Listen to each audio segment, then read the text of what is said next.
Gracias por haber aceptado a la presentación de este libro que tiene un origen y a lo mejor las compañeras van a hablarles un poco de este origen que es pues bastante interesante. Gracias, Patti, gracias, Adriana, gracias a las colegas que están acá también y bueno, les doy la palabra. Muchas gracias, doctora. Buenas tardes a todas, todes y todos. Quiero dar la bienvenida a los que están aquí presentes, que son especialmente personas que han venido de otras instituciones de educación superior, de otros estados y pues también a profesorado de esta casa de estudio. Así que la verdad yo estoy muy contenta de estar aquí. Es un gran honor para mí el poder moderar esta mesa y lo digo por dos motivos fundamentalmente.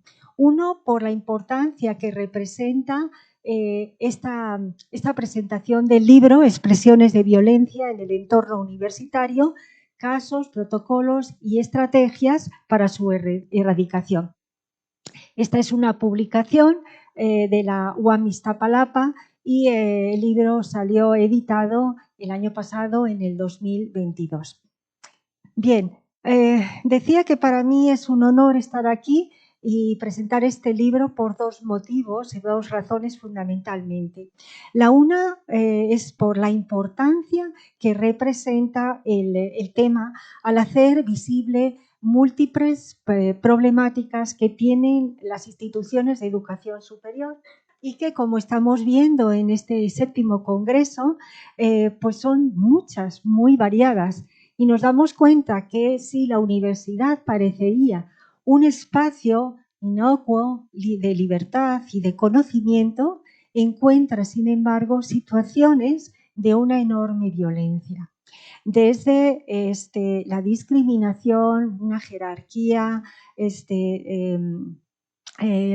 aporofobia, gordofobia, ¿qué más? Racismo, clasismo, etcétera, ¿verdad? Todas estas situaciones tan terribles hacen que el funcionamiento y la convivencia en la universidad no sea la que estamos deseando todos, todes y todas, ¿verdad?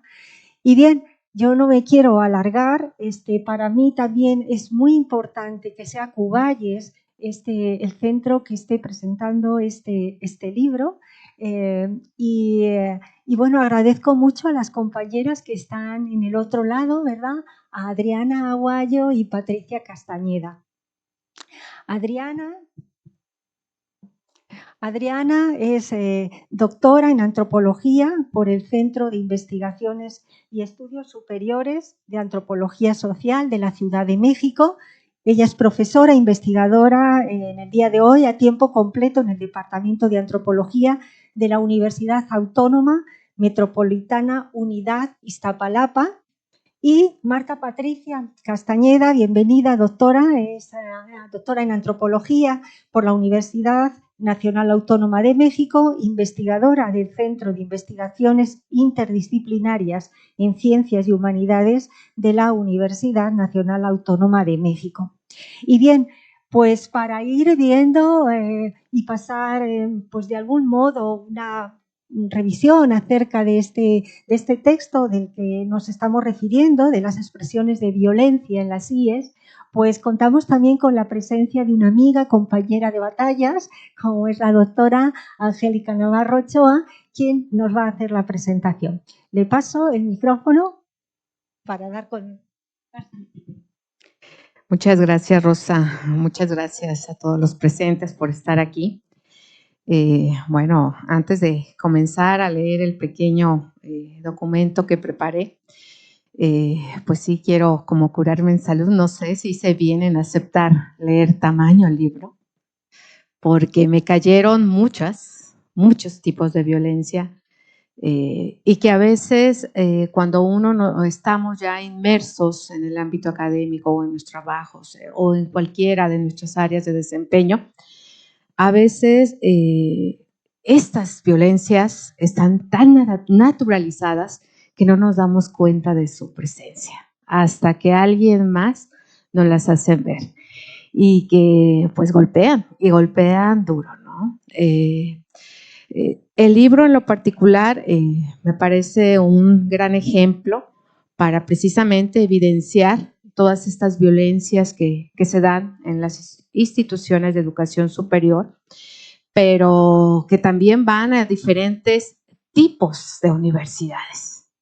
No solamente aquellas que están en las zonas urbanas y que pareciera que precisamente por estar ahí estos tipos de violencia o no están presentes o no deberían de estar, pues son crueles, son críticas, el cómo se presentan, pero también lo interesante es que nos llevan también a ver otros tipos y otras situaciones a universidades en espacios rurales o en estados muy alejados del centro y que están viviendo otras realidades o realidades que parecen inverosímiles de que estén presentes en este tiempo. Espero no defraudar a Claudia por haberme invitado a leer este libro y poder pues reseñar precisamente todos los casos que aquí se presentan y que pueda mantener también el interés sobre todo de ustedes. El libro, Expresiones de violencia en entorno universitario, casos, protocolo y estrategias para su erradicación, coordinado por Marta Patricia Castañeda Salgado, Adriana Guayo Ayala y Florencia Peña Saint Martín, es producto del 6º Congreso Mexicano de Antropología Social y Etnología, celebrado el 19 de marzo del 2021. Esto me da seña de que trabajaron las coordinadoras y el equipo que estuvo detrás de ellos a marchas forzadas para tenerlo listo un año casi después. Un libro muy reciente que está integrado por 9 capítulos, que los mismos se acomodan en 2 secciones. En la primera nos vamos a acercar a ver una mirada íntima a las violencias en las universidades y sus efectos. En esta primera sección está integrada por 5 capítulos.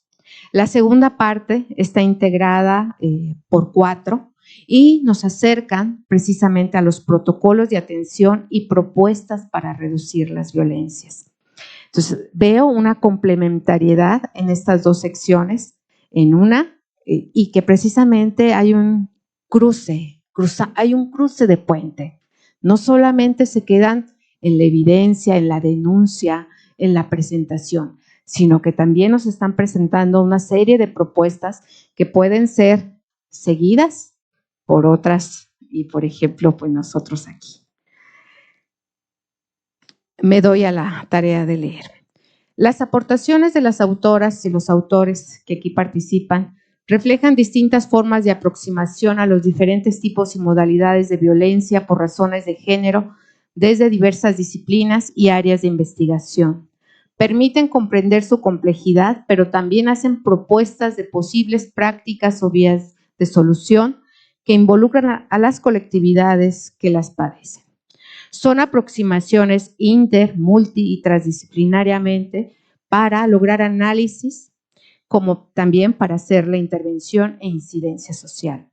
Se reconoce en ellos que este tipo de violencia ha estado presente en gran parte de la historia de México, pero en lo que va de este siglo ha escalado posiciones de una forma alarmante, alcanzando niveles de crueldad e intensidad nunca vistos y convirtiéndose en uno de los grandes retos a superar hoy, a lo largo y ancho del país. Situación a lo que no se escapan las instituciones educativas y los ámbitos académicos.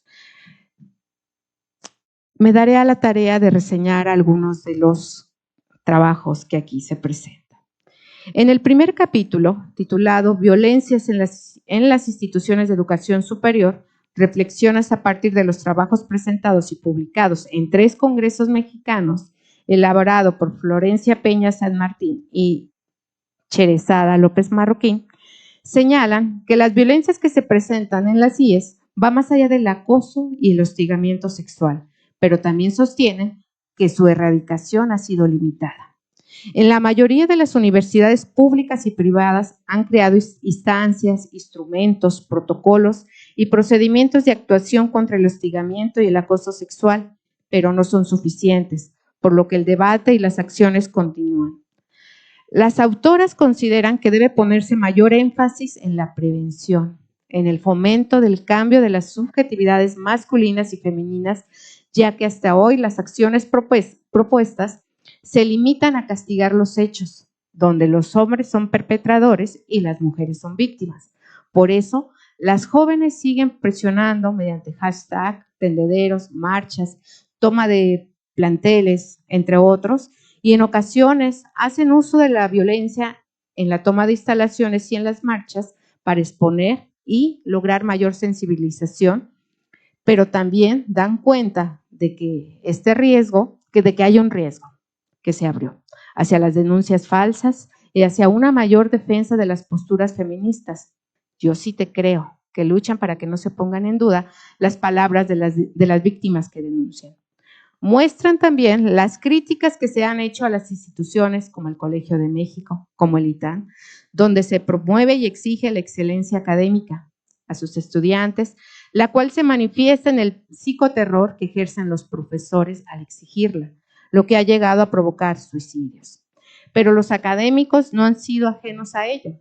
También se les ha impuesto y exigido mayor productividad. Artículos, congresos, direcciones de tesis, tienen que llenar diversos formatos y plataformas para elaborar informes. Trabajan a la carta, dicen los autores, para cumplir con los requisitos solicitados e investigar temas que les permitan publicar rápido. Y lo tienen que hacer si quieren pertenecer o mantenerse al Sistema Nacional de Investigadores y aumentar sus limitados ingresos de sueldo base, lo que provoca mayor competencia entre los grupos e instituciones por mantener mayor número de investigadores en el Sistema Nacional de Investigadores. Las autoras manifiestan que esto tiene que ver por el tipo de instituciones educativas que hemos creado o que ha creado también el neoliberalismo, que se asemeja a una empresa que ofrece servicios y que tiene que rendir cuentas con indicadores de desempeño, pero además no hay contrataciones de nuevos PTC, lo que provoca mayor trabajo entre ellos. Pero yo diría no solamente más trabajo entre ellos, creo que entre los profesores de las instituciones educativas y entre los que padecen mayor violencia e injusticias son los profesores de asignatura. Si vemos la situación que viven, el tiempo, el PTC, el profesor de tiempo completo, nada que ver a lo que viven los profesores de asignatura. A ellos realmente que se les carga la mano en la asignación de clases, la multiplicidad de tareas que se les dan para conformar comités, para hacer trabajos que necesitan las autoridades y que lo hacen generalmente por la esperanza de que en algún momento pues va a llegar esa plaza tan anhelada, ¿no? Entonces, las autoras precisamente nos hacen ver esto y que no es ajeno a lo que vivimos, yo creo que todas, todos en nuestras universidades. Esto es la cotidianidad. Bueno, y lo que provoca precisamente pues todas estas exigencias tanto a los PTC como a los de asignatura, pues es mayor carga de trabajo y también mayores rivalidades y competencias entre ellos. Se mantienen por eso mayor número de profesores de asignatura con bajos salarios y prestaciones y crean pues, infinidad de trabajos precarizados. Se intensifica así la promoción de la meritocracia basada en la competencia individual, pero también en el favoritismo. Y posteriormente veremos otro capítulo que precisamente se encarga de esto. Si van viendo las narrativas de estos capítulos que presenta el libro, yo lo veo que va de todos los niveles. Empezamos desde el tipo de violencias, desde las esferas institucionales, desde las autoridades y demás. y van aterrizando hasta lo que viven las estudiantes comunes y corrientes. En el segundo capítulo de este trabajo, pues se acerca a múltiples violencias en las universidades en San Cristóbal de las Casas, Chiapas. La autora es Marisa Ruiz Trejo, sería el segundo capítulo, y en él precisamente expone cómo en las universidades de este territorio no han sido ajenas a los movimientos feministas, indígenas, de afrodescendientes y de las disidencias sexuales, y cómo gracias a ellos se han logrado ciertas transformaciones en los imaginarios, las representaciones y las relaciones entre hombres y mujeres. El acoso sexual, el hostigamiento, el racismo y la LGBTfobia son observados en los espacios universitarios de este estado. Ellas exponen las denuncias que se han hecho, pero también gracias a lo que ellas y un grupo de activistas han hecho en los foros que se han realizado para diagnosticar precisamente esta violencia que ahí se genera. Exponen cómo las denuncias en los tendederos o muros de vergüenza provocaron que la UNACH, por ejemplo, publicara el primer protocolo contra la violencia de género, aunque aclara la autora que no ha sido suficiente para atenuar la violencia, pues no existen mecanismos ni recursos para su implementación. Ante esta realidad se conformó la Red Institucional de Posgrados Públicos de San Cristóbal de las Casas, quien trabajó lineamientos y recomendaciones para que las universidades guiaran su actuación en casos de violencia de género y de medidas preventivas. No obstante, su existencia afirma que en la mayoría de los casos no se sancionan por ninguna vía y no se establecen medios para evitar y resarcir daños, pero señala como una denuncia puede ser sinónimo de becas al estudiante que se anima a denunciar, o en otras becas para callar, o en otros casos, pues truncar la trayectoria académica de la víctima. También asevera que para los casos de acoso, hostigamiento y abuso sexual no existen suficientes mecanismos preventivos, el racismo y otras formas de discriminación no han sido ni siquiera considerados en ningún protocolo en México y tampoco se cuentan con los mecanismos sancionadores. Considera que se requiere un debido acompañamiento de las víctimas. Se debe de actuar en menos en 3 sentidos: prevención, atención y sanción. Señala que podemos crear los mejores protocolos de atención al acoso y al hostigamiento, junto con programas para erradicar la violencia, pero no cambiará nada mientras los casos no sean denunciados y las demandas estudiantiles no sean recibidas y resueltas por varones y por personas que no saben que las víctimas deben ser tratadas con respeto, que es necesario poner su integridad y su dignidad en primer lugar, ya que sus testimonios deberán prevalecer ante todo. Considera que se requiere compromiso político para erradicarla y se necesita ante todo reparar daños y sobre todo que estos hechos no vuelvan a repetirse. El tercer capítulo es un capítulo que me llegó muy hondo. El caso evidencia precisamente este tipo de violencias que se viven en las universidades interculturales. Un tipo de violencia que parece increíble que siga sucediendo hoy en día, pero son condiciones territoriales, espaciales y que muchas veces son ajenas a las universidades que se encuentran ubicadas en un espacio urbano. Este capítulo se llama Acoso y hostigamiento sexual en contra de mujeres universitarias del sureste mexicano, más allá de las aulas, donde Angélica Aremí, Evangelista García y Eric Ricardo Martínez Jiménez dan cuenta de la producción académica en torno a la violencia de género contra las mujeres de estas universidades. Se acercan a valorar la existencia y magnitud de la gran gama de actos de violencia hacia las mujeres entre pares y de estudiantes y hacia el personal docente femenino. También, sobre todo, que fue lo que me resultó bastante interesante, lo que sucede fuera de esos muros educativos, en las familias y en las relaciones de noviazgo, pero también en esas prácticas educativas y de servicio social que tienen que hacer las estudiantes, y es donde viven un tipo de violencia que las ataca en todos sus derechos como mujeres. Dan cuenta de la violencia que se vive en estas universidades.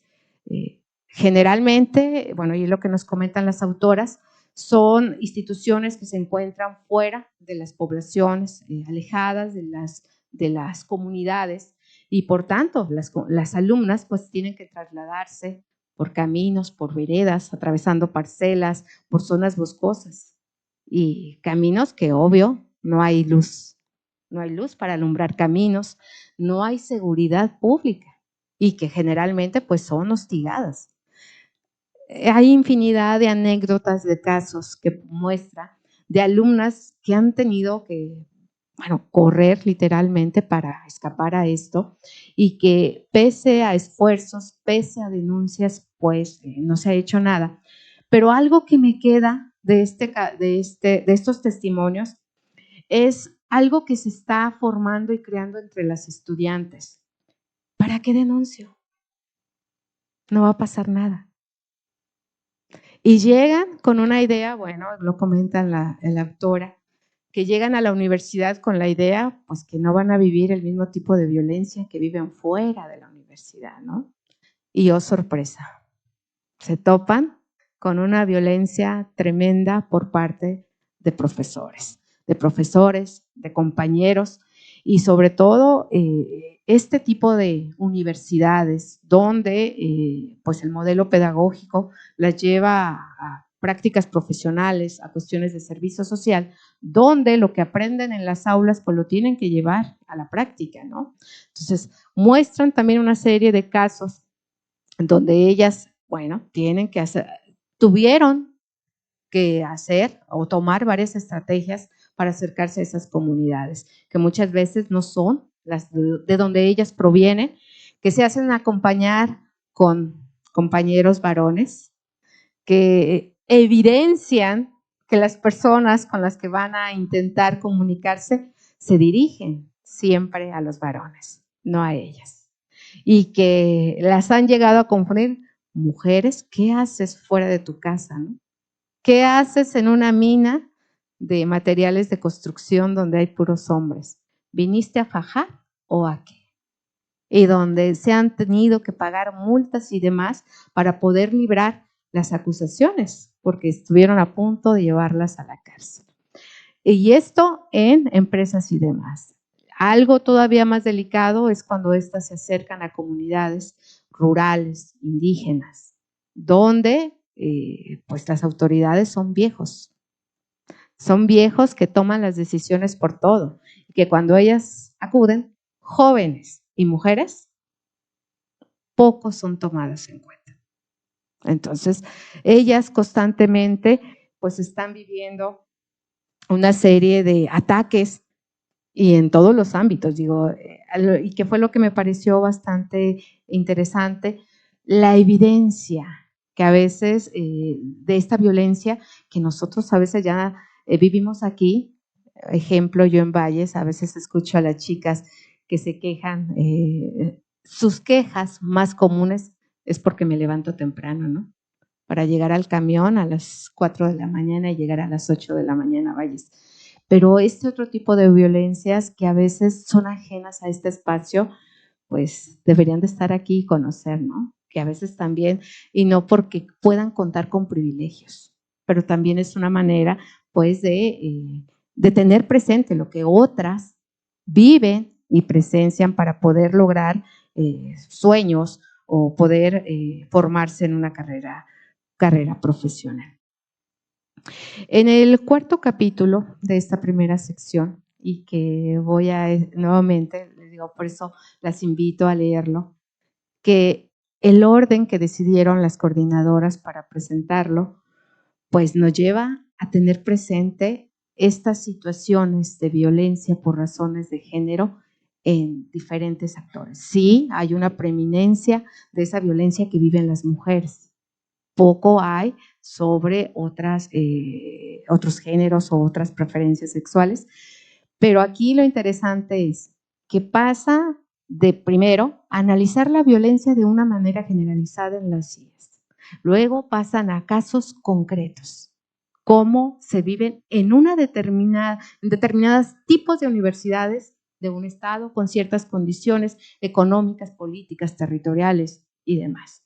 Posteriormente aterrizan a lo que vive, si vimos la violencia ejercida por autoridades, si vimos la violencia que viven las estudiantes, en el cuarto capítulo se presenta la violencia que vivió una académica, Guadalupe Guacos. Y pues felicidades, no sé si felicitaron, no sé, pero la admiro por la fortaleza y el atreverse a denunciar tipos de violencia que pareciera que a veces la viven los otros, la viven los estudiantes, pero la vivimos nosotros como profesionistas. No me voy a detener mucho en sus narrativas, pero ella presenta la violencia como la vivió desde su formación en licenciatura. Cómo como estudiante fue objeto de violencia por parte de un profesor. Cómo se acercan. Pero ahí empezó la fortaleza de Guadalupe Guacos. Y empezamos a ver sus pininos como activista y ir en contra de esto.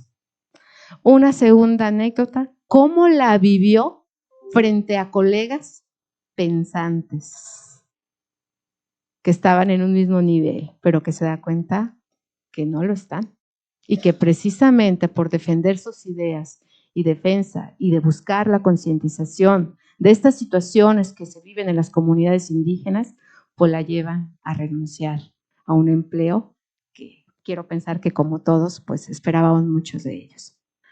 Un tercer momento y el más desgarrador, cómo al regresar cerca de esa comunidad donde trabajó, una universidad intercultural, de primera mano se da cuenta de colegas, de amigos, de compañeros, pero sobre todo de un colega, cómo acosa y hostiga a una sobrina política que era conocido por ella y que ese profesionista, ella había ayudado hasta cumplir toda una formación profesional. ¿Cómo es posible? Y lo peor, cuando concluye su testimonio. ¿Pero de qué se quejan si todo el mundo lo hace?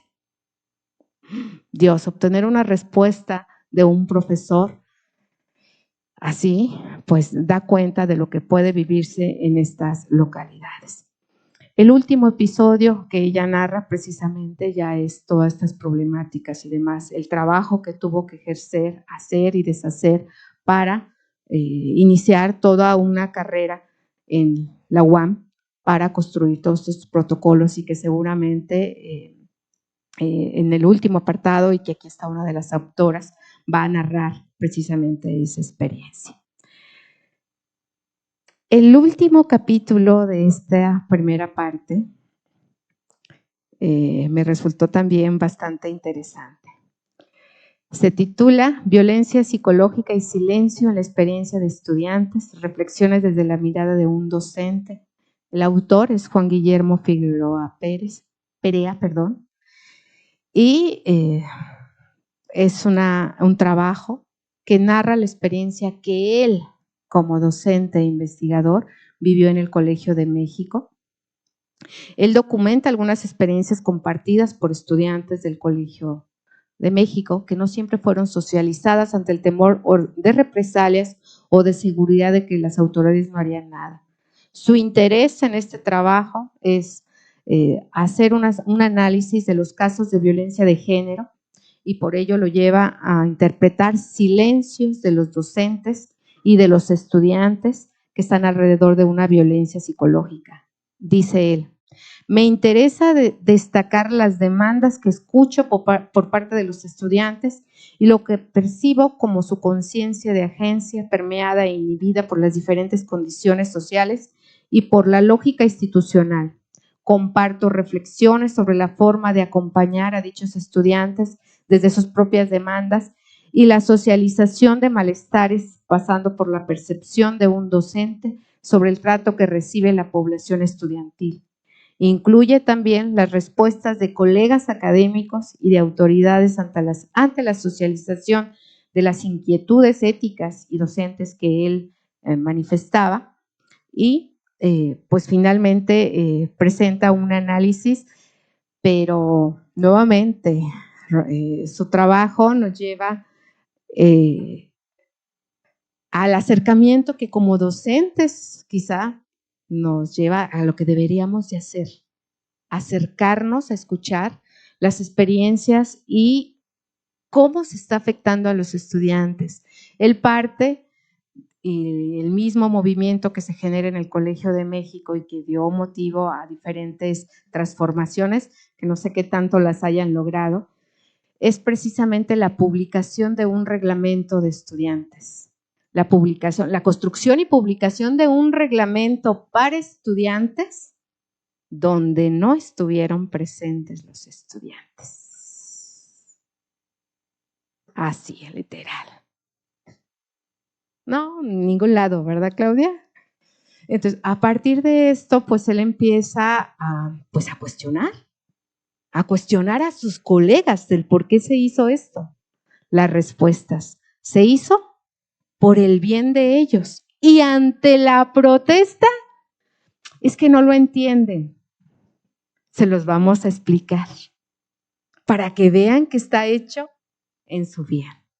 Entonces, el autor nos lleva precisamente siguiendo experiencias de los estudiantes, cómo narraron, cómo fueron enfrentando esta situación, pero lo más delicado que muestra, que detrás de todo esto había un temor generalizado de los docentes del Colegio de México a perder el control que tienen establecido.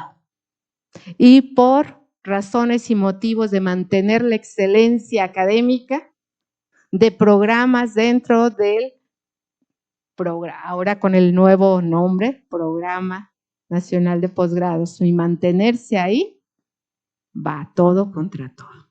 Entonces, el autor nos narra, bueno, y manifiesta su impotencia, a veces también su incredulidad, al intentar convencer a colegas de sumarse y defender estas situaciones que demandaban los estudiantes, obtuvo 0 respuesta.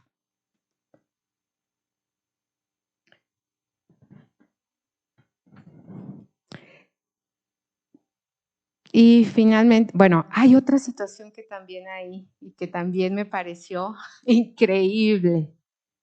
Muestra las experiencias de alumnas del Programa Institucional de la Mujer y es donde muestra su mayor incredulidad. ¿Cómo es posible que en un programa que está destinado a estudiar las desigualdades y diferencias de género, es donde la violencia contra las estudiantes y demás está a flor de piel? Y que una generación completa se atrevió a denunciar a las autoridades, a la directora, coordinadora de este programa, precisamente todo lo que vivía. Y él genera preguntas ante esta situación y que se las voy a leer que logró a partir de las experiencias de las alumnas. Se pregunta: ¿cómo puedo interpretar los dolores compartidos por diferentes estudiantes de este programa y el que una de ellas me comentara que había aprendido más defendiéndose del acoso emocional que de sus clases y asesorías? ¿Cómo interpretar que en una generación varias de las estudiantes le dedicaran sus trabajos finales a otra compañera dada de baja, según ellas, por mala asesoría, argumentando que había sido víctima de negligencia docente? ¿Será que estaban sobreempoderadas y con todo un discurso sobrado? ¿O bien que tenían más claro cómo identificar la violencia en sus formas más útiles que precisamente por el tipo de posgrado que habían cursado? ¿Cómo interpretar que en el 2020 una generación acordó protestar en sus tesis de grado por la violencia que perciben en el modelo pedagógico institucionalizado del Colegio de México? Finaliza con una reflexión, que se la leo, precisamente sobre esta violencia psicológica y el silencio en los espacios académicos, Dice, la reflexión es necesaria para documentar las formas en que las personas son socialmente entrenadas para identificar o silenciar experiencias de violencia psicológica. Vale la pena investigar cuáles serán las razones del silencio percibido entre los diferentes actores a propósito de los que podrían interpretarse como violencia psicológica.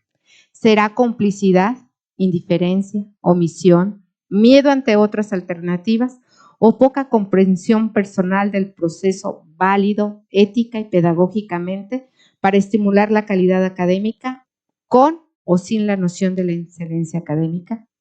Vale la pena registrarlo y reflexionar al respecto para poder trabajar docente y decentemente al convivir con los silencios ante la práctica que pueden interpretarse como violencia psicológica en los espacios académicos. Con este capítulo terminaría la primera parte del libro. La segunda sección, sin dejar, bueno, está integrado por 4 capítulos más, sin dejar de evidenciar casos de violencia que se viven, hay un plus. Hay experiencias narradas de cómo se construyeron protocolos para intentar erradicar la violencia. Hay uno, el primero, por ejemplo, y bueno, y que yo creo que la mayoría, bueno, muchos son colegas y que vivimos esta situación. Verónica Cieglin y Cristian Morales muestran el papel deficiente de las políticas de protección en las universidades estatales, el acoso laboral y los dolores de cabeza entre profesores e investigadores del miembro del Sistema Nacional de Investigadores.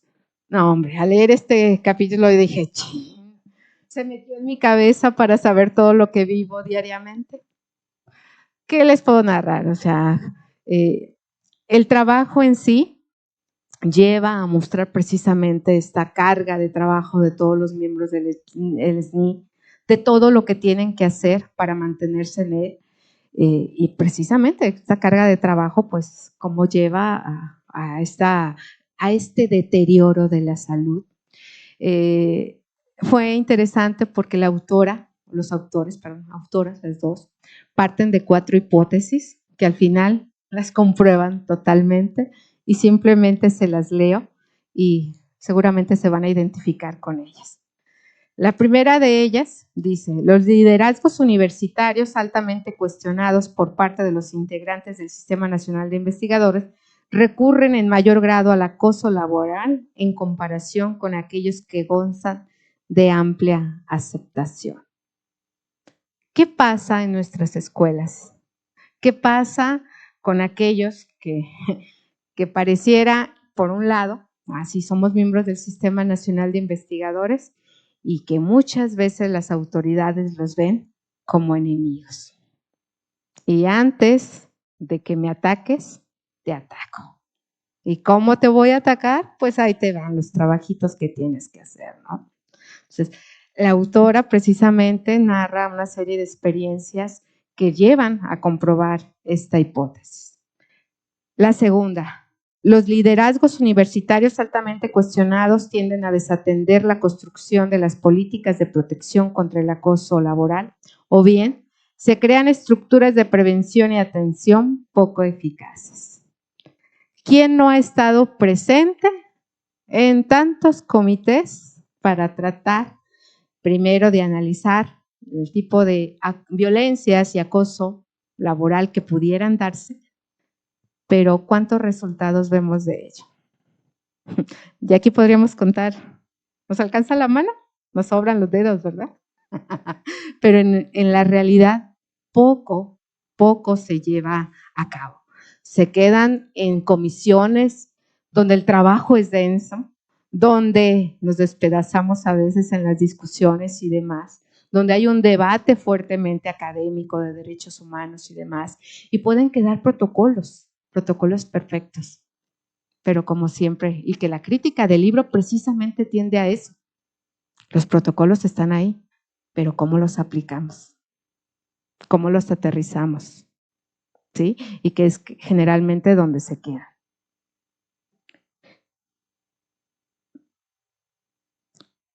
les leo las otras dos. La tercera. Cuando los mecanismos de protección contra el acoso laboral son inexistentes o poco eficaces, su incidencia es mayor en comparación con organizaciones con dispositivos de protección eficaces. Obvio, ¿no? Nuestra situación de la UDG nada comparable con la que viven las compañeras que vienen del agua. Son mundos diferentes. Todavía no podemos comportarnos o actuar como ellas, pero esperemos seguir pasos. Y la última, la pertenencia de un individuo a un entorno laboral con políticas de prevención y atención del acoso laboral inexistentes o ineficaces incrementa su riesgo de sufrir cefaleas primarias frecuentes o crónicas. No les digo nada raro, ¿verdad? Eso no existe. Posteriormente a esto vienen tres capítulos más.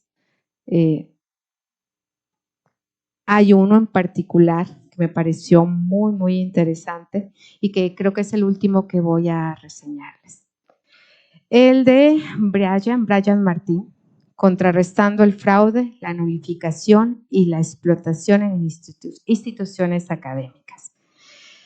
Intenté seguirlo y siempre como surge el morbo, ¿pero en cuál institución fue? ¿Dónde me está mostrando estos tres casos? No pude dar con él, pero seguramente por ahí me lo pueden comentar cuál fue. En este trabajo, Martín hace una disertación a partir de tres casos de la vida real sobre el fraude, el acoso y la explotación que se hace de Adriana, una estudiante que denunció que su director de tesis publicó resultados de su investigación. Qué raro, ¿verdad? De Bernardo, académico, que se atrevió a desafiar constantemente los puntos de vista del rector y autoridades universitarias. Y ante ese reclamo constante, que en Valles no tenemos, ¿verdad? No. Pues fue despedido. Y un último, Carlota. Adriana. Perdón, ahí confundí. Carlota es la que denunció a su director que publicó resultados de su investigación. Y Adriana, que denunció a un colega por haber publicado datos falsos de una investigación. Algo común en los tres casos. ¿Qué creen? Despedidos. Expulsados la estudiante, despedido el profesor y, bueno, la última, pues igual, ¿no? Tres casos despedidos. Lo interesante de este trabajo es que precisamente nos lleva el autor de la mano a ver qué fue lo que hicieron ellos para remediar su situación. Primero, y que va para todos aquellos que padezcan alguna situación parecida. Primer paso, recuperar toda la información que se tenga sobre el caso. Tener todos los pelos de la burra en la mano. No me cuenten, no me digan. Evidencias. Después de esto, escribir, segundo paso, sobre su experiencia para convencer a otros de difundir el caso. Tercero, y que ahí está difícil, comprender la dinámica organizacional y profesional de la institución para averiguar qué podemos hacer. En su caso, en el primer momento, pues no pudieron hacer nada y tuvieron que salir. Pero fuera de la institución, se dedicaron a denunciar y a dar a conocer sus casos y buscar el apoyo, buscar aliados. Y a partir de esos aliados, denunciar en medios de comunicación para generar apoyo de la comunidad donde estaba y coordinar ya un movimiento concreto. Y por último, el último punto, comprenderte a ti mismo, cómo reaccionar ante un ataque que se haga hacia ellos. Nunca con enojo, nunca con miedo, y valorar siempre cómo te ven los demás. Dice, hay que pasar de una cultura tóxica y explotadora a una de apoyo y generosidad. La pregunta es, ¿y cómo lograrla? ¿Cómo fomentar una cultura o culturas positivas? Él, a partir de estos 4 casos, precisamente nos muestran esas acciones positivas que lograron hacerse para intentar pues, revertir situaciones de despido de los casos que vivieron en sus entidades. Con este último, María Rosa, creo que puedo dejar, me quedan 2 pendientes, pero creo que aquí está Adriana y que seguramente, sobre todo en el último, ella podrá dar cuenta de todo el contexto precisamente que se construyó este libro y pues también todo el trabajo, las peripecias y demás que tuvieron que enfrentar. Sería todo de mi parte. Gracias.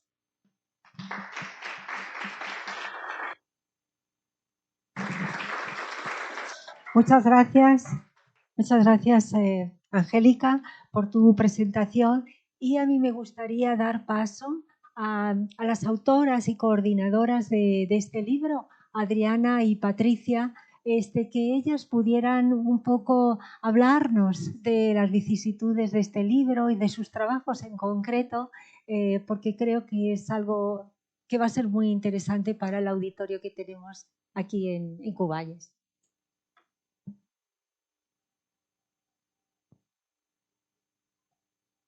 Hola, buenas tardes. Pues habíamos llegado a un acuerdo interno, Adriana y yo, en relación con que yo abriría un poco la exposición. ¿Seguimos en lo dicho, Adriana? ¿O quieres iniciar tú? No, adelante, Pati. Está bien. Ok, gracias. Efectivamente, como comentó la doctora Navarro, este libro es el resultado de una iniciativa que acompañó al Congreso Mexicano de Antropología Social y Etnología en su 6ª edición. Vale la pena decir que toda la reflexión sobre la violencia de género, sobre la violencia que viven las mujeres y otros sujetos de género en los espacios universitarios, surge de la propia experiencia.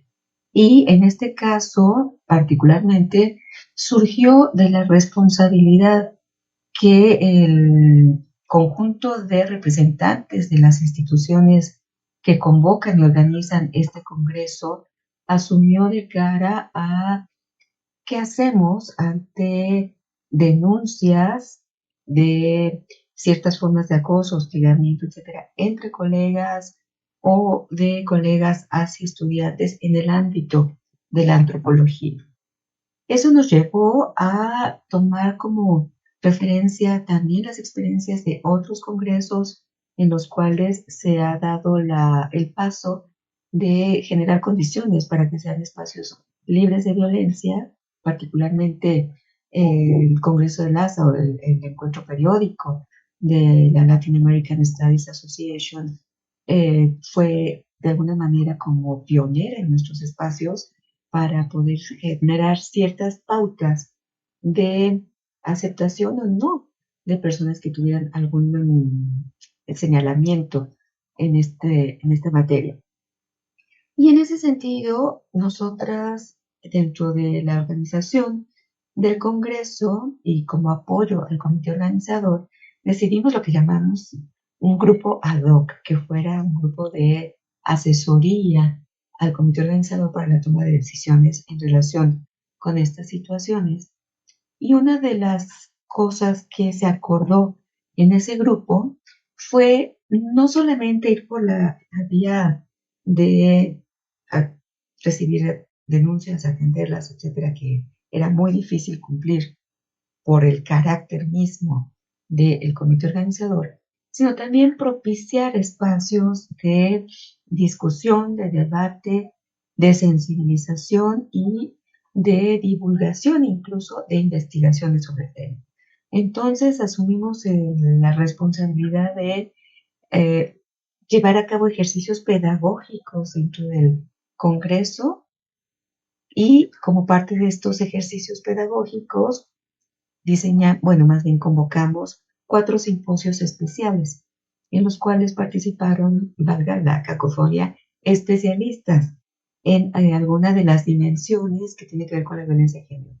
Investigación, participación en la elaboración de protocolos, participación en las instancias de atención, en fin, y poder conformar estos simposios para justamente tener estas informaciones de primera mano en relación con qué estaba pasando en los espacios en los que se forma en antropología, que suponemos que no son excepcionales, sino que comparten con el conjunto de los espacios universitarios un conjunto de problemáticas.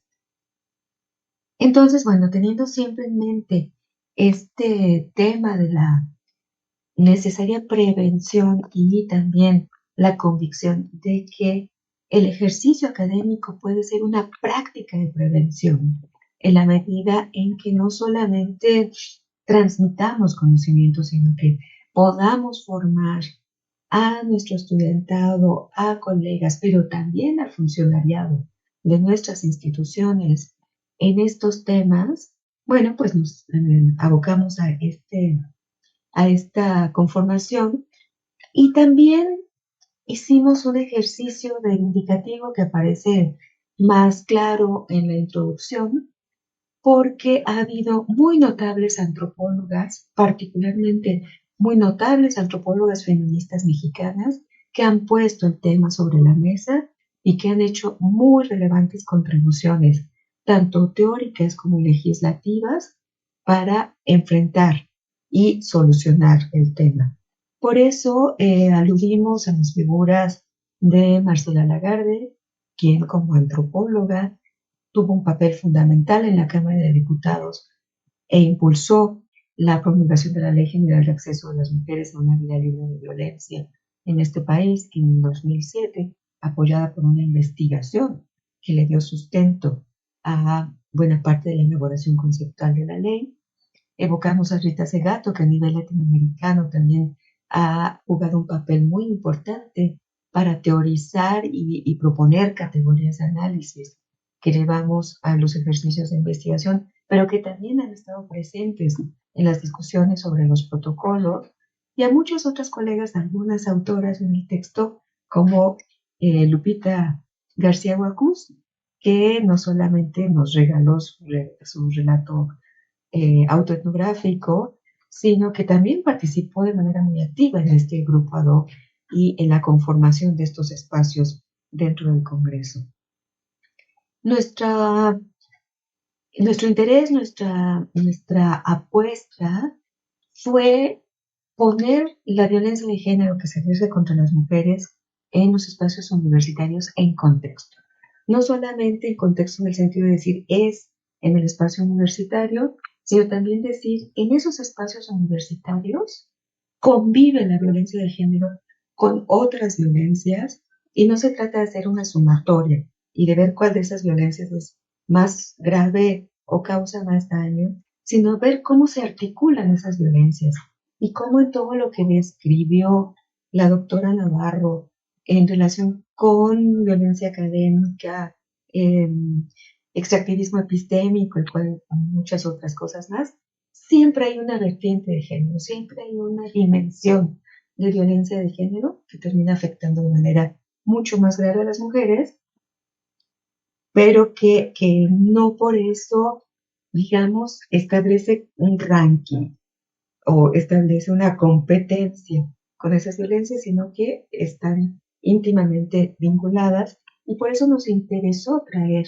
a la mesa esta diversidad de violencias para verlas, para evidenciarlas, pero también para pensarlas de conjunto, para pensar cómo erradicar la violencia de género implica modificar de manera sustantiva, de manera radical, la cultura institucional, las estructuras institucionales y, por supuesto, las mentalidades universitarias, compartidas por todas y todos.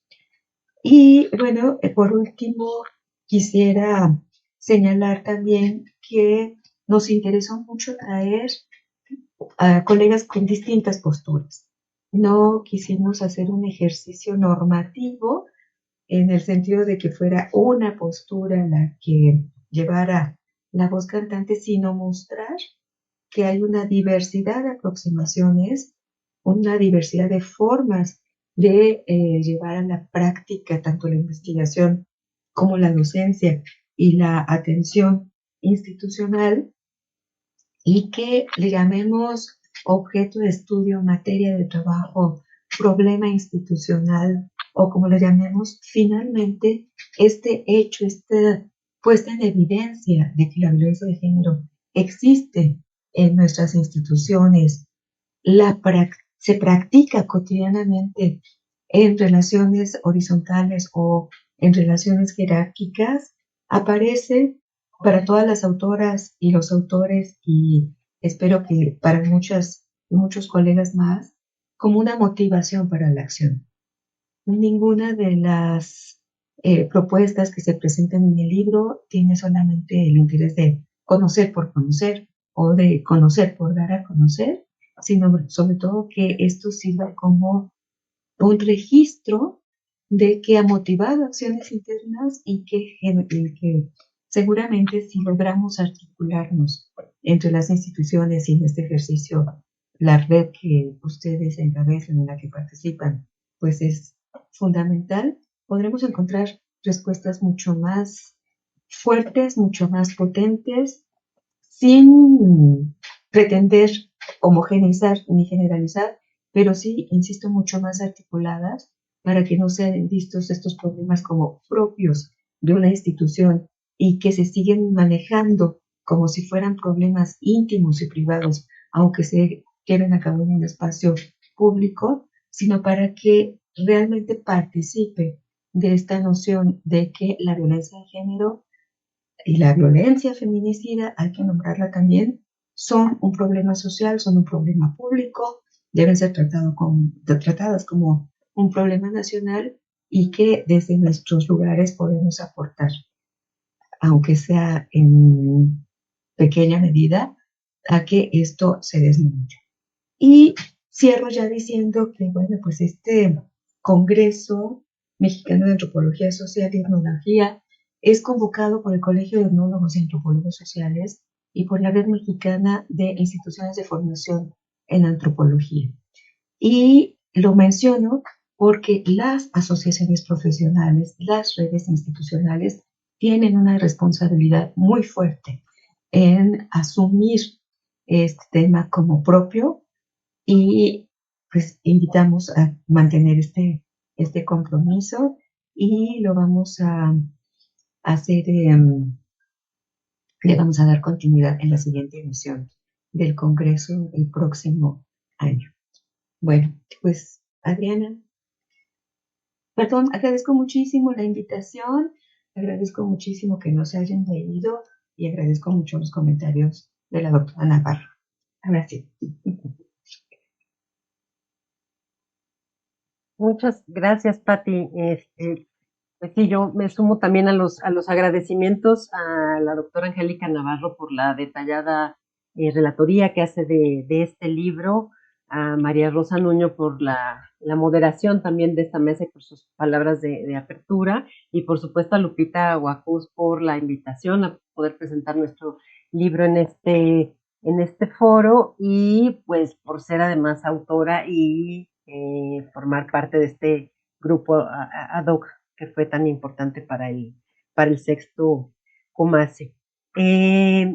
Bueno, yo lo que había preparado, les cuento un poquito, voy a intentar hacer las dos cosas, más bien me quería centrar como en algunas de las cuestiones que se relatan en el libro como pendientes de las instituciones de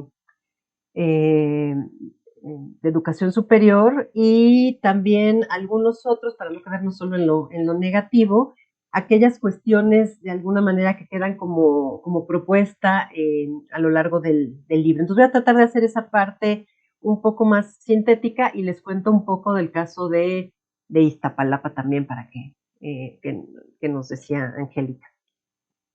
Bueno, pues este libro muestra, como vemos, múltiples situaciones de violencia que suceden tanto en los espacios internos de las instituciones de educación superior como en muchos otros contextos externos, debido a actividades académicas o profesionales que justamente se llevan fuera de ellas y que es muy importante mapear, ¿no? Pero al mismo tiempo estamos tratando de mostrar justamente el carácter tanto estructural, sistemático y reiterativo de la violencia por motivos de género.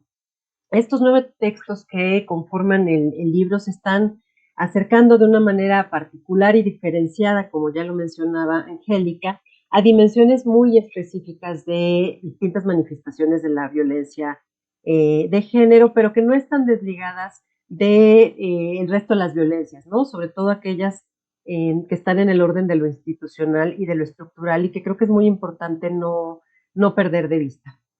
Entonces, bueno, ¿qué podemos leer, digamos, como transversalmente a partir de estos 9 textos en torno a los temas, digamos, o aspectos en los que nos falta mucho trabajo por andar?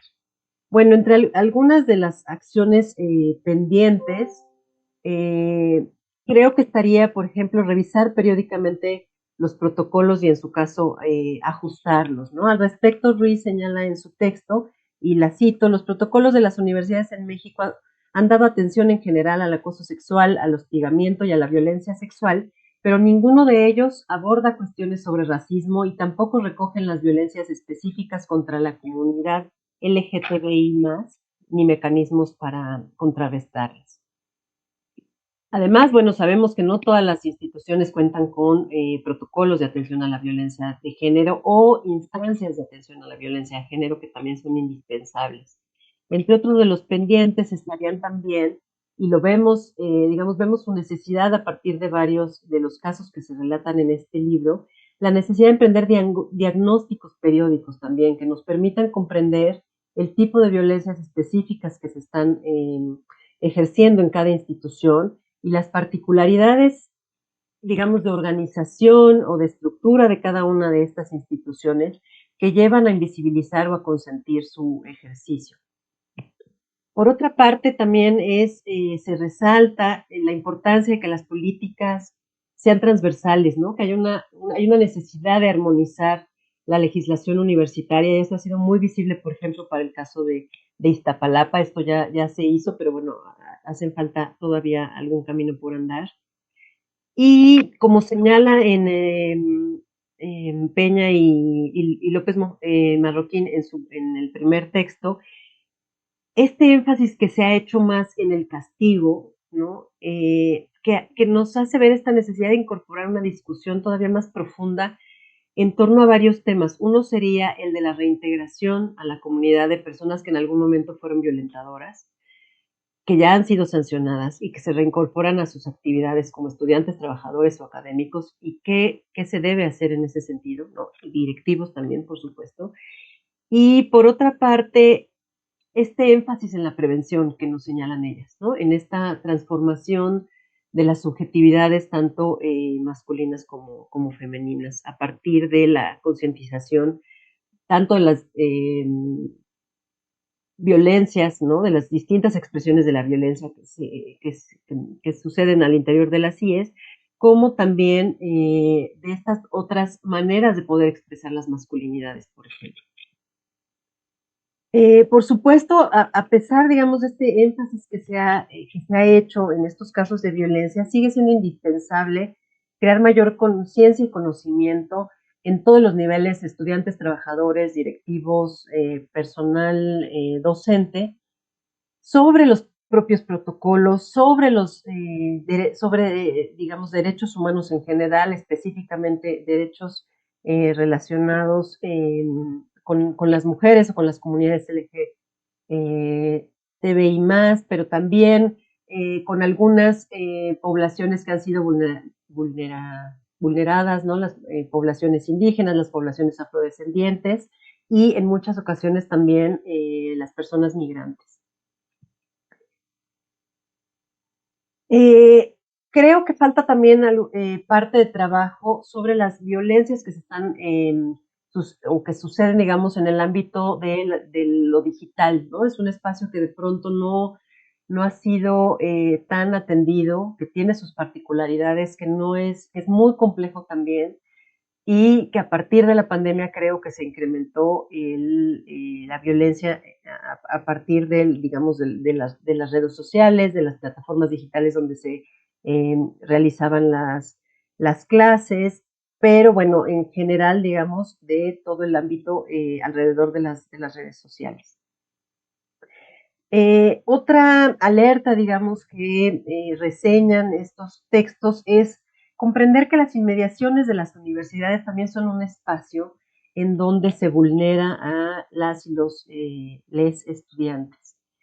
Estos trayectos casa-escuela, casa o casa-escuela, trabajo, casa, también son espacios en donde las instituciones de educación superior tenemos que poner atención, ¿no? Y volverlas más seguras. Sabemos que no necesariamente podemos tener una incidencia directa, pero sí se puede hablar con las autoridades locales para poner atención en estos trayectos, tanto, digamos, en el espacio público como en las rutas de transporte colectivas en las que llegamos todos a las universidades, y en otros espacios donde nuestros estudiantes o donde los académicos y trabajadores realizan alguna práctica, ¿no? O alguna actividad profesional, académica, etc.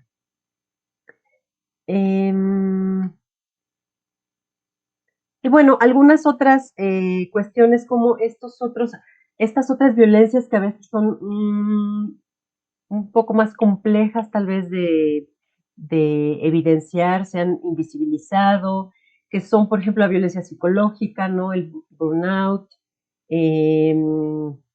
y bueno, algunas otras que señala Brian como el acoso, la explotación, el fraude, ¿no? Que no siempre están tampoco especificadas en los códigos de ética o de conducta, ni tampoco en los protocolos. Pero para no quedarnos, digamos, en una formulación de lista de pendientes, quería también resaltar algunas de las propuestas que podemos encontrar en este libro. Por ejemplo, Peña San Martín y López Marroquín señalan la importancia de alejarnos de este enfoque individualista de corte psicológico que trata a las violencias, y las cito, como conflictos entre personas que pueden resolverse con mediadores experimentados o con la amenaza de denuncias que conlleven a castigos correspondientes.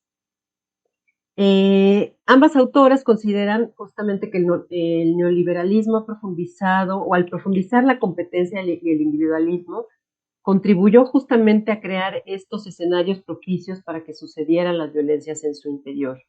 Y nos instan a enfatizar las políticas preventivas por sobre las punitivas, que es un enfoque que, de hecho, como comentaba Patricia Castañeda, intentamos justamente, ¿no?, priorizar al interior del COMACE, y de ahí que, digamos, no solamente abriéramos el espacio o creáramos las condiciones por si teníamos casos de denuncias por violencia dentro del Congreso, sino también enfatizar la parte, digamos, como más pedagógica y educativa, ¿no? Y de discusión, también abrir el espacio de discusión al interior del Congreso a partir de estos 4 simposios que se crearon para hablar de estos temas.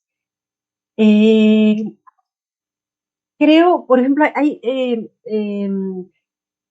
Marisa Ruiz nos habla de esta importancia de crear redes de estudiantes y profesores, ¿no? Para discutir continuamente sobre las masculinidades dominantes, la racialización, los silenciamientos, crear cursos transversales de género en donde se difundan los protocolos de acción existentes, pero también la importancia no solo de tener protocolos, sino de tener instancias de acompañamiento, de contención, de vida a las víctimas, capacitar a todo el personal, que de pronto somos como el primer foco, digamos, de contacto, ¿no? El primer punto de contacto con les denunciantes, y pues difundir mucho esta cultura de no discriminación, garantizar acciones y mecanismos que favorezcan el adelanto de todas las mujeres en las distintas etapas del proceso educativo y de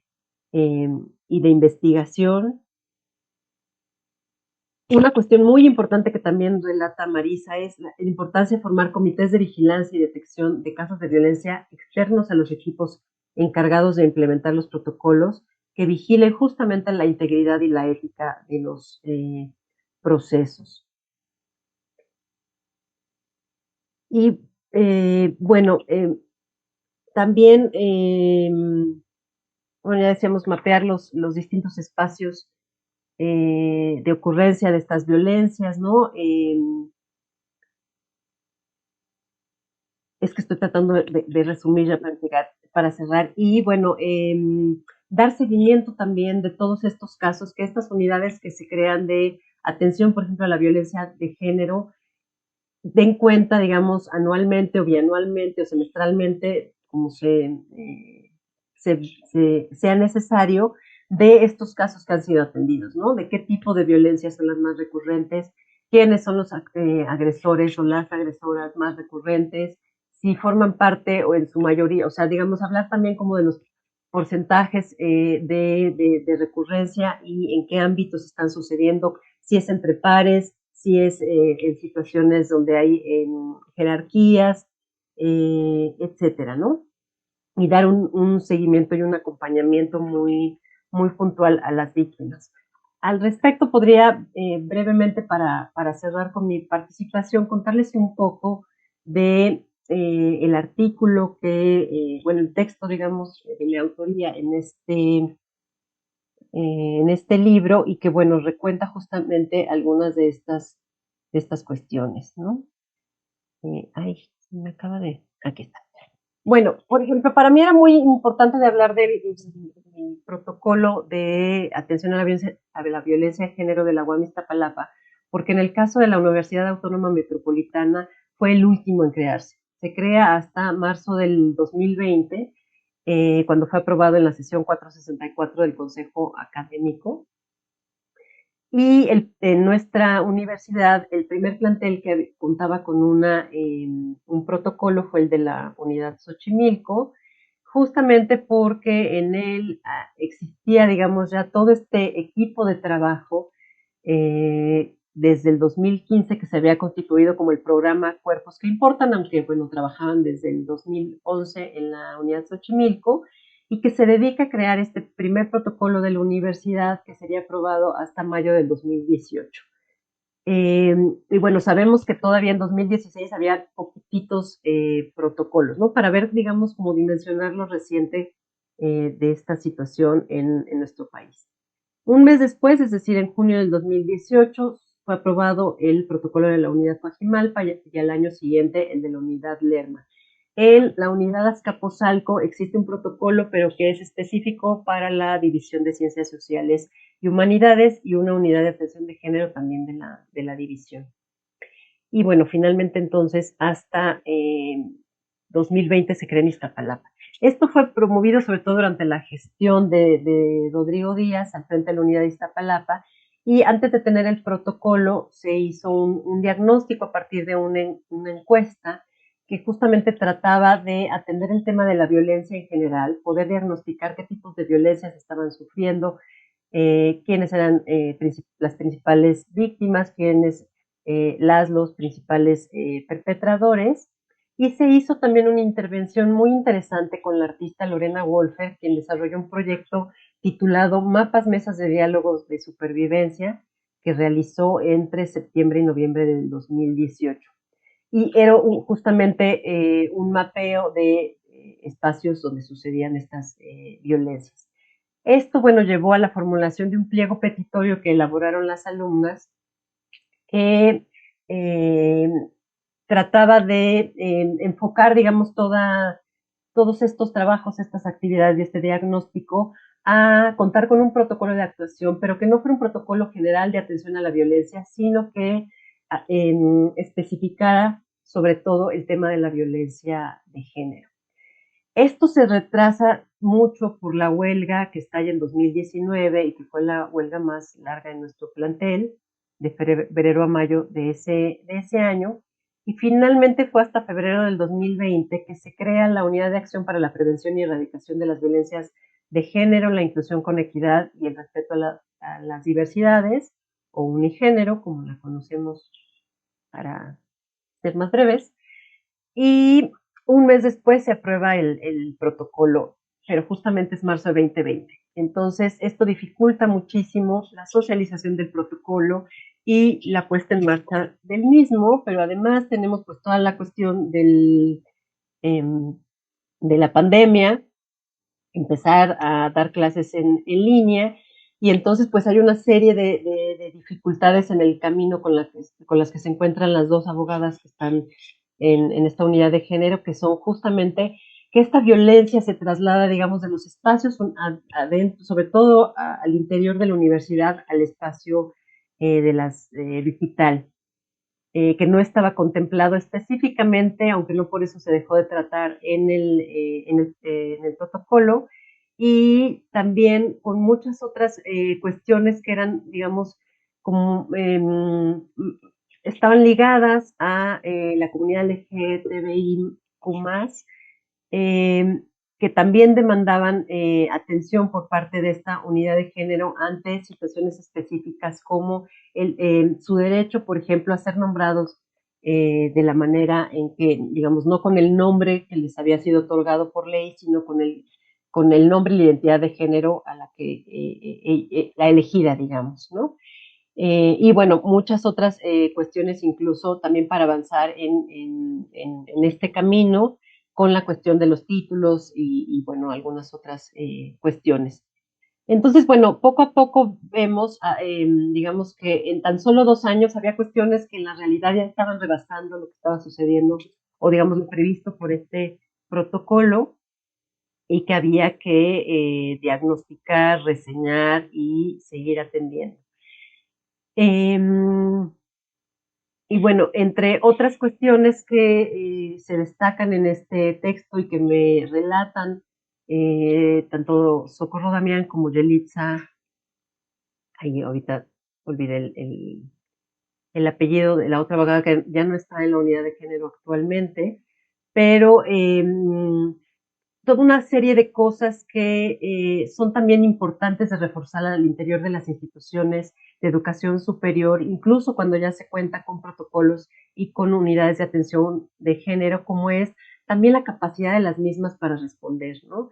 Es suficiente tener 2 personas al frente de estas instancias, la cantidad de trabajo que implica, el hecho de que sean especialistas en derecho, por ejemplo, con perspectiva de género, pero no contaban con, hasta ese momento, ahora ya lo tenemos, con una psicóloga, ¿no? Que diera la atención para la contención, dar el seguimiento adecuado, es decir, todas estas cuestiones que ya tienen que ver como con el día a día del trabajo de estas unidades. Y bueno, terminaría nada más, hay mucho que contar porque además, bueno, esto salió hace un año, pero después justamente de esta huelga estudiantil tan importante que vivimos en las 5 unidades de la Universidad Autónoma Metropolitana, pues este panorama también ha cambiado significativamente, justamente por, digamos, gracias al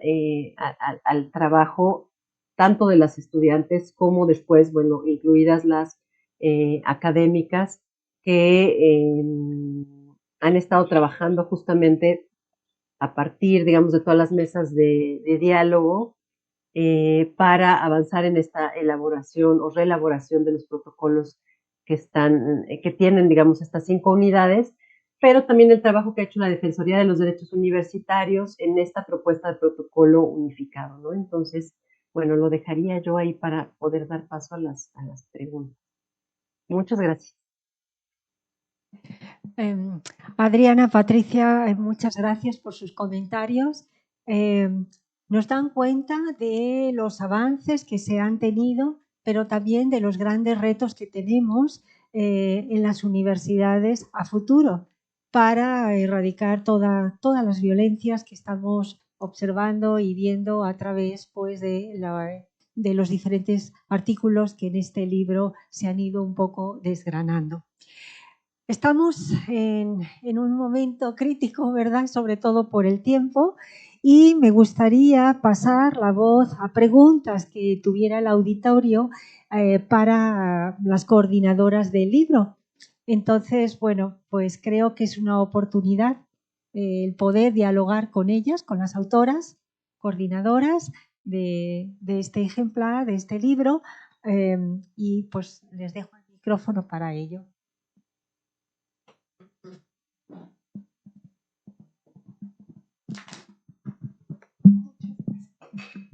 Muchas gracias. Yo estuve muy atenta en la primera toma de palabra para la presentación de este texto. Me parece relevante incluso para quienes hemos estado dialogando en las diferentes mesas de trabajo y pues es más bien una duda técnica puntual porque pienso que puede ser un punto de partida para el diálogo de lo que hay que venir a seguir construyendo y es dónde está el libro, dónde lo podemos encontrar, que era la pregunta así de cómo lo adquirimos, porque esa presentación fue una presentación que invita de manera inmediata y urgente a tenerlo como referencia e incluso a tomar nota de qué procesos son en los que no podemos volver a repetir porque ya están documentados. Y en ese tenor, pues eso, ¿dónde se puede adquirir o cómo podemos tener acceso a él? Gracias. Pati, les vas contando en lo que busco el enlace y se los pego en el chat. Como bien comentó la presentadora, tuvimos que ir muy sobre el tiempo para que saliera de manera oportuna, porque todo va cambiando muy rápido en este tema. Entonces, la primera edición es electrónica. Adriana está buscando el enlace para compartirlo aquí, que lo puedan ver, y en breve va a salir la edición impresa, esperamos. Pero por lo pronto, por vía electrónica y de descarga gratuita se puede obtener.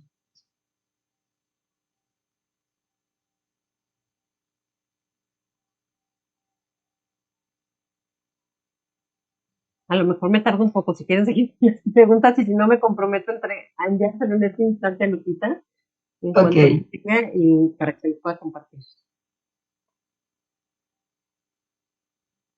Ana, aquí vamos a tratar de compartir el link para que las personas que quieran leer el libro, el trabajo, pues puedan hacerlo.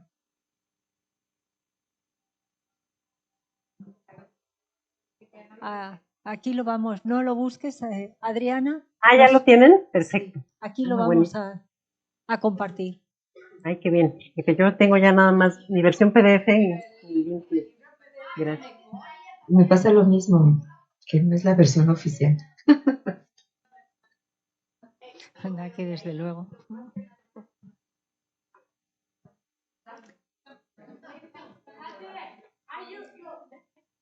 Podrían hacer algo muy fácil como los estudiantes, si uno anota el celular y ahorita alguien que se los pase.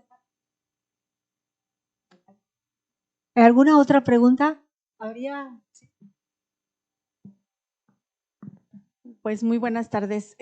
Antes que nada quiero felicitarlas por el excelente trabajo que nos han presentado. Creo que es un trabajo muy necesario porque son reflexiones de experiencias de distintos espacios universitarios y que documentan, como decía hace un ratito la maestra, cosas que tendrían que ser inverosímiles, pero que lamentablemente son lo cotidiano. Entonces, muchas felicidades por el trabajo, qué bueno, y además muchas gracias por compartirlo digitalmente, aunque lo vamos a comprar, no tengan la menor duda que lo vamos a comprar. Y creo que como parte de este encuentro, y se los comento porque ahorita justo tuvimos que salir a tomar una llamada de la Comisión Nacional de Derechos Humanos, porque nosotros metimos un caso de denuncia de un funcionario que acosó a 2 prestadoras de servicio social y lo denunciamos en todos lados, incluyendo la Comisión Nacional de Derechos Humanos, y eso tiene 1 año y medio, y ahorita nos acaban de llamar para decirle que pues que como la universidad no ha contestado, pues que a lo mejor ya cierran el caso, y le dijimos, pero ¿cómo? Al contrario, si no ha contestado es cuando más tiene que intervenir la Comisión Nacional. creo que como parte del encuentro tendríamos que empezar a ver la posibilidad que en la Comisión Nacional de Derechos Humanos se creara una visitaduría especial para las violencias en los espacios universitarios, porque tiene sus visitadurías, nosotros dependemos de la 14, que es la de delitos federales, porque nuestra universidad corresponde al Estado, pero creo que necesitamos una visitaduría que tenga perspectiva de género, que sea especializada, que haya profesionalización en las personas que estén atendiendo este tipo de denuncias. Y creo que sería algo importante que podríamos acordar como parte de este encuentro. Muchas gracias y felicidades nuevamente.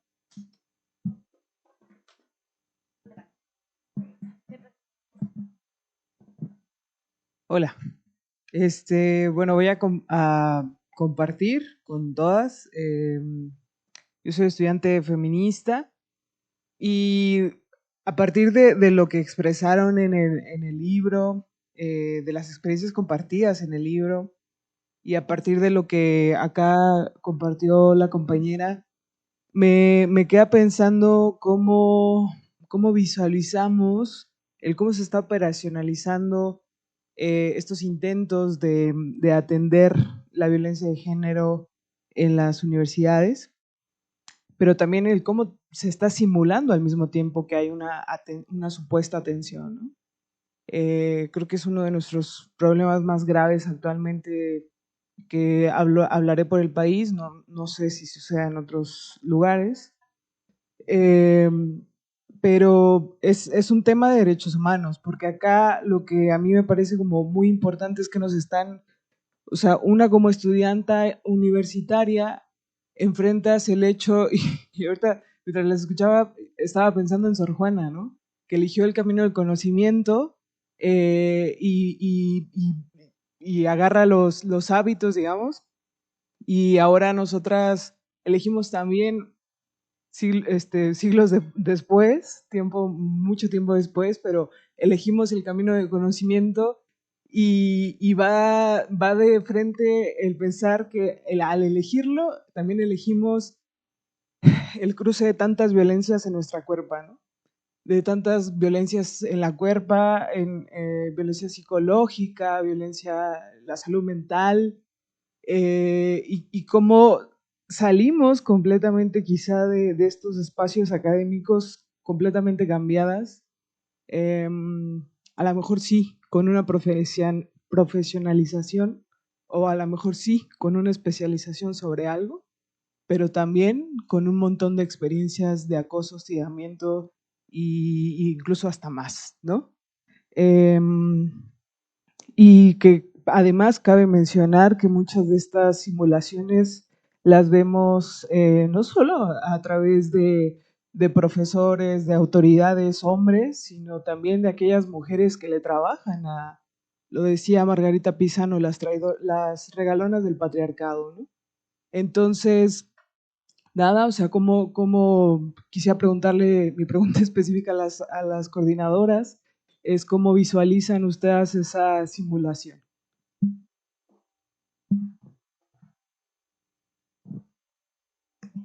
A ti. Eres la mera experta. Les agradezco mucho las dos intervenciones. Sin duda, todavía hace falta crear una institucionalización, una institucionalidad más amplia que dé cobertura, como decía hace rato, a las distintas instituciones de educación superior. A pesar de que existe la ley y el protocolo federal, tenemos que aprender a combinar lo general con lo particular, y en ese sentido la propuesta de la Procuraduría, de la Visitaduría, pues ojalá la puedan conversar en el encuentro. Lamentamos más que allá, pero no se puede todo en esta vida. Y por otro lado, en relación con lo que comenta la compañera, efectivamente, para quienes somos feministas, académicas feministas, tenemos mucho tiempo en este tema, la simulación es permanentemente un foco rojo. Permanentemente tenemos que estar atentas, vigilantes, poniendo el dedo en la llaga de cuántos esfuerzos, recursos y energías están dedicando las instituciones a pretendidamente atender el problema, pero sin cambiar ni la estructura ni las relaciones de poder, sin cambiar la perspectiva, ateniéndose a marcos que no son transformadores, sino que reproducen el orden de las relaciones de género, reproducen las violencias estructurales, y es indispensable de verdad que sigamos trabajando, insisto, no solamente en la institucionalización o en los procesos que permitan hacer responsables, a las instituciones de la atención a la violencia, sino de todo lo que marca la ley, porque solamente así podemos evitar la simulación, que se hagan cargo de que son las 4 acciones juntas, es decir, prevención, atención, sanción y erradicación. Si falta una de las 4, no estamos trabajando de manera integral para resolver el problema. Tienen que ir de la mano. Y bueno, en aras del tiempo, pues me quedaría con eso, que sí es necesario confrontar la simulación y que los propios mecanismos en los que pretenden ampararse las autoridades nos ofrecen a nosotras la posibilidad de actuar, porque son mecanismos que no hicieron las autoridades, sino que hicieron las feministas. Directa e indirectamente a lo largo de los años, en distintos contextos, como propuestas internacionales, como propuestas del movimiento feminista, pero también como propuestas de la parte institucionalizada del feminismo, en fin, y por eso podemos ser tan necias y tan obstinadas en decir, hay mucho más de fondo de lo que ustedes están queriendo ver y de lo que están queriendo hacer. Bueno, ahí lo voy a dejar por el momento.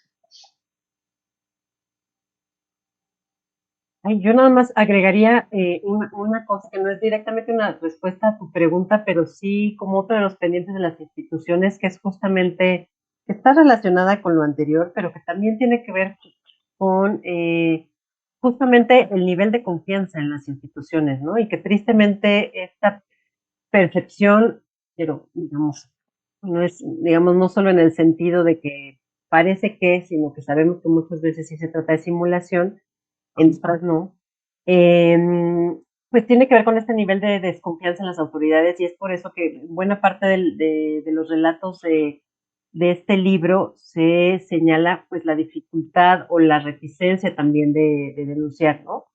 Ya lo decía Angélica en varios de los textos, cómo se relata, pues para qué denuncio, ¿no? Entre quién me va a creer, pero además no va a pasar nada, ¿no? Creo que no por eso hay que dejar de hacerlo, pero sí nos habla también de esta necesidad de las instituciones de educación superior de transformar, digamos, estas estructuras pues de privilegio y de no sé cómo decirlo, de favoritismo, ¿no? Como lo dice en su texto Brian Martin, para que podamos, digamos, realmente confiar en el trabajo que se hace, ¿no? Y creo que desde ámbitos muy comprometidos se ha hecho también esta labor.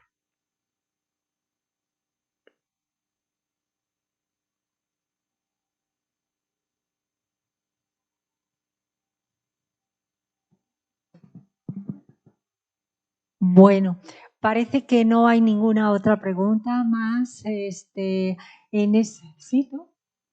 Perdón. Entonces, solo queda agradecer su presencia, Patricia y Adriana, por haber estado aquí, por compartir sus experiencias, por compartir, digamos, sus trabajos.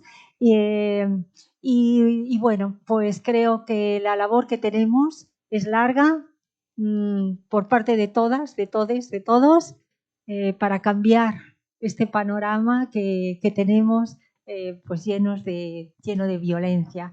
Entonces no me queda más que despedir esta videollamada con con ustedes y bueno, también a todos los que están aquí presentes, y le voy a dar un momentito la palabra a nuestra coordinadora del Comité de Género. Gracias. Bueno, les digo brevemente que ya pude compartir en el chat el enlace, porque no sé si habían podido presentar el libro, pero en el chat del Zoom ya compartí el enlace para la descarga gratuita del libro. Justo era en ese sentido, lo están montando en un drive accesible, y les quería decir que en la página de Facebook de Cuballes, en donde está la liga de transmisión del evento, también lo pondríamos en comentarios, entonces ustedes pueden optar ya por cualquiera de las opciones y mejor uso. Era eso, muchas gracias. Muchísimas gracias. Y despedimos la transmisión. Buena tarde y linda jornada. Muchas gracias, Monte. Y aprovechamos para dar los avisos parroquiales, si les parece. Bueno, la idea es ahora que podamos ir ya a comer. Hay que subir la rampa para quienes vienen el día de hoy, es en el 3er piso. Y bueno, el platillo del día ahora son chiles rellenos y